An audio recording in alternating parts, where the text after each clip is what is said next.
বিসমিল্লাহির রহমানির রহিম। সকল শ্রেণীর শিক্ষার্থীদের জানাই ফ্ল্যাশ ইংলিশ ইউটিউব চ্যানেলের পক্ষ থেকে আন্তরিক শুভেচ্ছা এবং অভিনন্দন। আজকে আমি যে টপিকটি নিয়ে তোমাদের সাথে আলোচনা করব, টপিকটি হচ্ছে how to make negative sentence. How to make negative sentence, একটা বাক্যকে কিভাবে আমরা নেগেটিভ করতে পারি, একটা সাধারণ বাক্যকে আমরা কিভাবে নেগেটিভ করতে পারি সেই সম্পর্কে আজকে আলোচনা করব।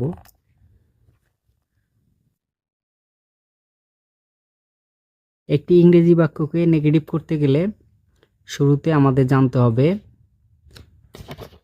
অক্সিলারি ভার্ব সম্পর্কে। শুরুতে আমাদের জানতে হবে কি সম্পর্কে? অক্সিলারি ভার্ব সম্পর্কে। একটা বাক্যে অক্সিলারি ভার্ব, বিভিন্ন রকমের অক্সিলারি ভার্ব আছে, বি ভার্ব আছে, মডাল ভার্ব আছে। এই ধরনের ভার্বগুলো আমাদের টানা টোটাল মেমোরাইজ থাকতে হবে, টানা মুখস্থ থাকতে হবে। মুখস্থ না থাকলে আমরা অক্সিলারি ভার্বগুলো চিনব না। তো কোনো বাক্যের মধ্যে যদি অক্সিলারি ভার্ব না থাকে তাহলে আমরা কিভাবে করব? কোনো বাক্যের মধ্যে যদি অক্সিলারি ভার্ব না থাকে তাহলে আমরা ওই বাক্যের যে মেইন ভার্বটা থাকবে, এই ভার্বটা কোন টেন্সে আছে, কোন ফর্মে আছে, প্রেজেন্ট ফর্ম, পাস্ট ফর্ম অথবা পাস্ট পার্টিসিপল ফর্ম, এই তিনটা ফর্মের যে কোনো একটা ফর্মে থাকতে পারে। প্রেজেন্ট ফর্ম এবং পাস্ট ফর্মে থাকলে যেভাবে আমরা বাক্যটিকে নেগেটিভ করব তা নিয়ে আজকে আলোচনা করব। তার আগে আমাদের জানতে হবে যে অক্সিলারি ভার্ব কোনগুলো, অক্সিলারি ভার্ব কোনগুলো, এইগুলো আমাদের একদম মুখস্থ থাকতে হবে। একটা বাক্যের মধ্যে আমরা দেখলেই যেন বুঝতে পারি যে এগুলো অক্সিলারি ভার্ব, এগুলো অক্সিলারি ভার্ব। যদি এভাবে পড়তে পারো তাহলে তোমাদের ইমপ্রুভ করা সম্ভব হবে। দেখো,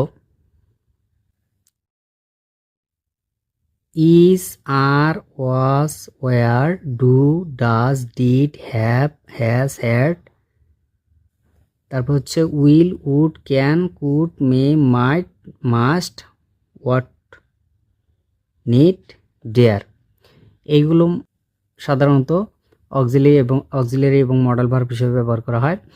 এগুলোর সাথে এগুলো যদি কোনো বাক্যের মধ্যে থাকে, এই বাক্যটিকে যদি তোমাকে নেগেটিভ করতে বলা হয় তাহলে শুধু ওগুলোর সাথে কি করতে হবে?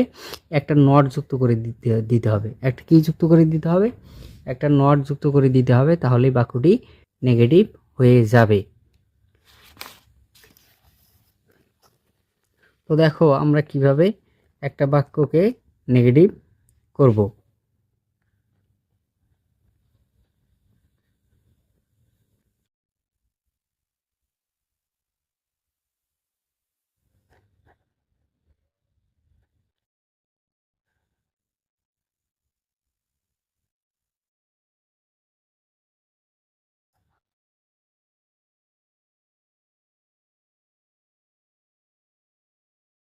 লেখা আছে, দেখো লেখা আছে দে আর প্লেয়িং বল। আমরা এই বাক্যটা পড়ার সাথে সাথে কিভাবে বুঝতে হবে যে আমাদের এই যে অক্সিলারি ভার্বগুলো, এই অক্সিলারি ভার্বগুলো একদম টানা মুখস্থ থাকতে হবে। ধরো, উই ক্যান গো নাও। এখন দেখো, এইখানে অক্সিলারি ভার্ব, এখানে অক্সিলারি ভার্ব, একটা বাক্য দেখলেই বুঝতে পারা যায়। তাহলে এই বাক্যগুলো নেগেটিভ করতে গেলে কি করতে হবে?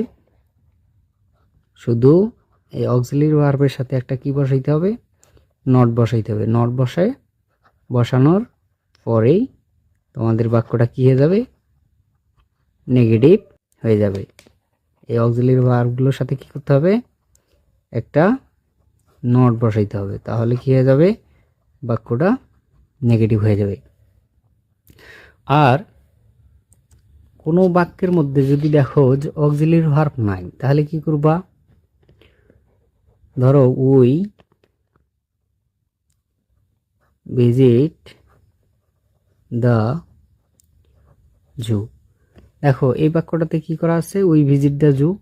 এখানে কোনো অক্সিলারি ভার্ব নাই, তাহলে কি আমাদের প্রথম 1 নম্বরে দেখতে হবে কি ওই বাক্যের মধ্যে অক্সিলারি ভার্ব আছে কিনা। অক্সিলারি ভার্ব না থাকলে ওই বাক্যটি কখনোই কি হবে না, অক্সিলারি ভার্ব না থাকলে নেগেটিভ করা যাবে না।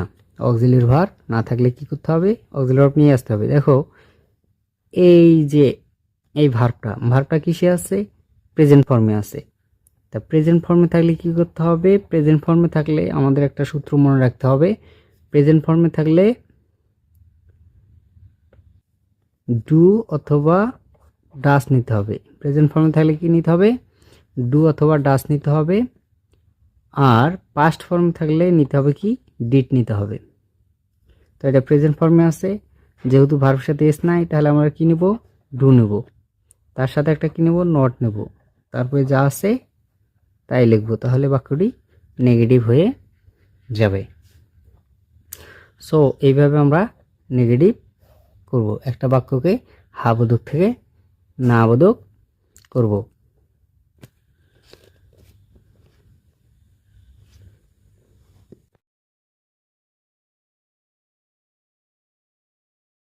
তোমাদের সব থেকে বিশেষ করে মনে রাখতে হবে, যদি কোনো ভার্বের সাথে এস অথবা ইএস থাকে বুঝবা, তাহলে নিতে হবে তোমাদের ডাস। আর যদি ভার্ব শুধু প্রেজেন্ট ফর্মে থাকে তাহলে নিবা হচ্ছে ডু। আর ভার্ব যদি V2 তে থাকে তাহলে নিবা হচ্ছে ডিড। এইটুকু তোমাদের মনে রাখতে হবে।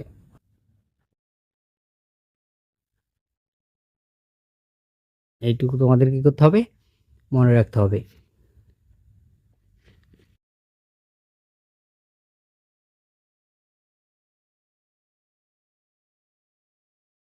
দেখো অ্যাসার্টিভ টু ইন্টারোগেটিভ, একটা বাক্যকে অ্যাসার্টিভ থেকে ইন্টারোগেটিভ করতে গেলে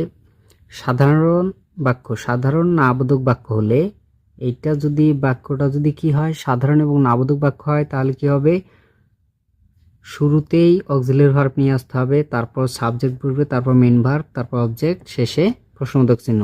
দেখো হি ডাজ নট প্লে বল, এটা একটা সাধারণ না বোধক বাক্য। কি বাক্য, সাধারণ না বোধক বাক্যকে কি করতে হবে, ইন্টারোগেটিভ করতে হলে অক্সিলারি ভার্বটা সামনে নিয়ে আসতে হবে। অক্সিলারি ভার্ব কোথায় নিয়ে আসতে হবে, সামনে নিয়ে আসতে হবে। তারপর হবে সাবজেক্ট, তারপর হচ্ছে ভার্ব, তারপর হচ্ছে অবজেক্ট। না বোধক বাক্যকে যখন ইন্টারোগেটিভ করা লাগবে, তখন কি হয়ে যাবে, নটটা উঠে যাবে। নটটা কি হয়ে যাবে, উঠে যাবে। আর বাক্যটা যদি সাধারণ হা বোধক হয়, হা বোধক হলে কি হবে, এই নটটা দেওয়া থাকবে না। হি প্লেস বল, তখন কি করতে হবে, এই যে মেন ভার্ব আছে, মেন ভার্বের এস আছে, তাহলে কি বুঝতে হবে যে এস থাকলে কি নিতে হয়, আমাদের ডাস নিতে হয়। এস থাকলে কি নিতে হবে, ডাস নিতে হবে। এখানে দেখো নট আছে নাই, তাহলে এখানে অ্যাপোস্ট্রফি দিয়ে শর্ট কন্ট্রাক্ট ফর্ম, নটের কন্ট্রাক্ট ফর্মটা দিতে হবে, তারপরে সাবজেক্ট দিতে হবে, তারপরে ভার্বের বেস ফর্মটা দিতে হবে, তারপর হচ্ছে অবজেক্ট দিতে হবে, শেষে প্রশ্নবোধক চিহ্ন। এটা হচ্ছে সাধারণ হাবোধক এবং নাবোধক বাক্যের অ্যাসার্টিভ থেকে ইন্টারোগেটিভ করার নিয়ম।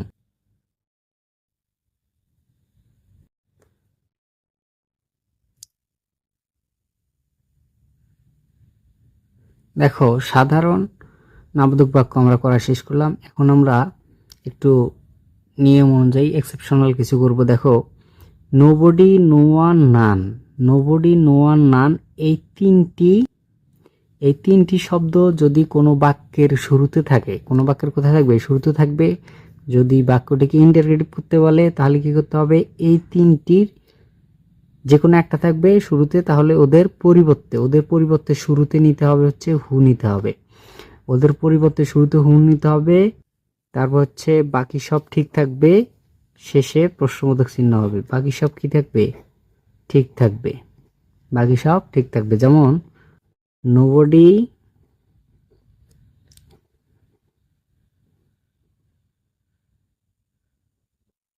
বিলিভস হিম। এখন দেখো নোবডি, নো ওয়ান, নান, এই তিনটির যে কোনো একটি শুরুতে থাকবে। শুরুতে থাকলে কি করতে হবে, এটার পরিবর্তে কি নিতে হবে, হু নিতে হবে। আর বাকি সব ঠিক থাকবে, আর শেষে কি হবে, প্রশ্নবোধক চিহ্ন হবে। এইটা হচ্ছে এক্সেপশনাল নিয়ম। এখন দেখো, যদি কোনো বাক্যের শুরুতে এভরিবডি, এভরিওয়ান, সামবডি, সামন, অলবডি এই পাঁচটির যে কোনো একটি থাকে, তাহলে এদের পরিবর্তে হু নিবা, কি নিবা, হু নিবা। এবং ওই বাক্যের যে ভার্ব আছে, ভার্ব অনুযায়ী does not, did not, do not নিবা। ওকে, তারপরে ভার্বের বেস ফর্ম হবে, বাকি সব ঠিক থাকবে। এখন দেখো, এভরি অন লাভস হিম। এখন দেখো, এভরিওয়ান আছে, তাহলে শুরুতে কি নিতে হবে, হু নিতে হবে। এখন এই যে ভার্ব অনুযায়ী কি নিতে হবে, does not, did not, do not. একটু আগে তোমাদের পড়েছে কি, এস যুক্ত ভার্ব থাকলে তাহলে তোমাদের কি নিতে হবে, ডাস নট, এস এর কারণে ডাস হলো, তাহলে বাকি থাকলো কি, লাভ হিম, শেষে প্রশ্নবোধক চিহ্ন। আবার যদি লাভ না থেকে লাভ থাকতো, তাহলে এটা পাস্ট ফর্ম তাহলে কি নেওয়া লাগতো, ডিড নট। ওকে, এইটা হলো অ্যাসার্টিভ থেকে ইন্টারগেটিভের সাধারণ এবং এক্সেপশনাল নিয়ম, সবগুলোই পড়ানো হলো। ইনশাআল্লাহ তোমরা সবই পারবে। যদি ভিডিওটি ভালো লেগে থাকে তাহলে চ্যানেলটি সাবস্ক্রাইব করে বেল আইকনে ক্লিক করে রাখুন সবার আগে আপডেট পেতে। Thank you so much.